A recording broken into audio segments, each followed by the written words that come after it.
Are passive preamplifiers okay? Oh, well, that's a good question. It comes from Ljubo Simic from Croatia. And Ljubo, and I apologize if I'm butchering your name, he writes, is it okay to run direct from my source, which is a DAC, through a passive preamp used only for volume control, to my power amp? My logic was that any active preamp would color my source, and that the only coloring of the sound should be coming from the power amp and the speakers. I've read all over the internet, and some say it's okay, others say it's not. Well, there's a surprise. There's a divergence of opinion in high-end audio. Sorry. Can you tell me, in your experience, is it okay or not? Well, yeah, it's okay. Of course it's okay. I think, let's just talk, let me explain briefly what a passive preamp is and what's the difference between a passive preamp and an active preamp. We'll just go, many of you know that, so we won't spend a lot of time on that. And then we'll talk about the ups and downs, because we all understand there's no perfect solution, right? That there's as close to perfect as you're going to get, and there's almost good enough. And we want to get as close to perfect as we can get, right? That's our goal. So a preamplifier is basically very simple. It's an input switch, a volume and balance control, and if it's an active preamplifier, it has an output stage.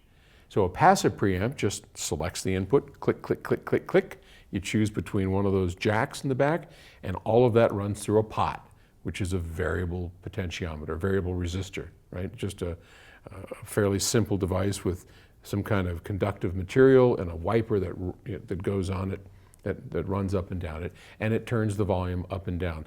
At maximum volume, when you turn the pot all the way up, that's the same as plugging, say, your DAC directly into your power amp, right? Because now we have no reduction in volume. So a passive preamp cannot make something louder, it can only make something softer by turning down the volume control. So it goes from all the way from 0 to all the way up, which would be the same as if you plug the two together directly. Now, the active preamplifier is exactly the same thing with the addition of an amplifying stage at its output. And typically, and not all things are made the same, but typically an active preamplifier, take our BHK signature preamp. It's got a vacuum tube on its input, and that's that gain stage I'm talking about. And then it has a buffer, a MOSFET buffer on its output, which we're going to talk more about, because that's where I'm going to get to directly answering your question. When you turn the BHK volume control to about 77, 72, something like that, it is at what we call unity gain. That's that same point where the source and the amplifier are tied directly together in terms of volume. Okay?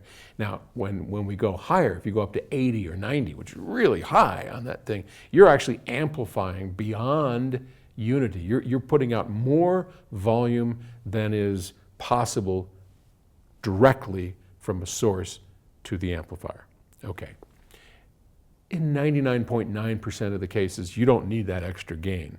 That's there in those rare cases where you might have a recording. Let's say if you, let's say DACs will put out a couple of volts, all right, maybe 1.8 or so. And that's about the same level that will clip to get full power out of a power amp, 1.5 to 1.8 volts.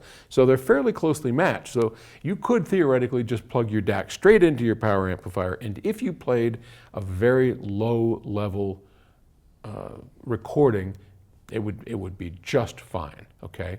So we want to have a little extra gain because of those low level recordings, like reference recordings. They are always down about 6, sometimes 10 dB. Lower to get all the dynamic range in there. So on some tracks, you might want to have a little bit more gain than is normal to get full output. But generally, we don't need that extra gain. So why not just have a pots in the box? If 99% of all the recordings are going to be just fine, the problem is using a straight pot, you're always varying the impedance between the source and your amplifier. And that has the net result of changing the way it sounds at different points on that volume control. So what what products generally like, they're happiest when the source has a low output impedance and the amplifier has a high input impedance. And so the amplifier is fixed. So let's say that our amplifier has 30K input impedance and our source has 100 ohms, right? That's pretty perfect. And if you tie a cable between those two, that cable is going to be driven to ecstasy between the two because that's what it wants. It wants a low source feeding a high input. When you stick a volume control, a 10K or 20K volume control between those two, all of a sudden, at some point, your source is going to be 10K, not 100 ohms. And that source impedance, unless you turn it all the way up, is going to be a much higher level than that 100 ohms it started with. And that can have effects in sonics due to the cable and the interaction and how things like to be. So what we want to do at a minimum is put a buffer on the output. So a buffer is high impedance in, low impedance out. So in a BHK signature, we have a MOSFET buffer. And yes, buffers have their own coloration to them no matter how hard we try. And we try really hard to make them transparent, but they do have a sound to themselves.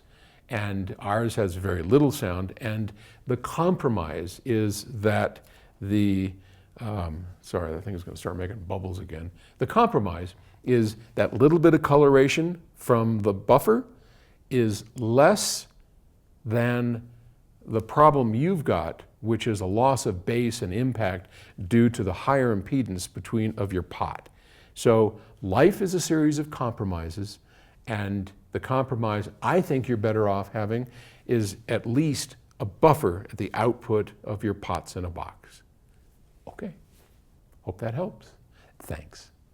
Talk to you tomorrow. Bye.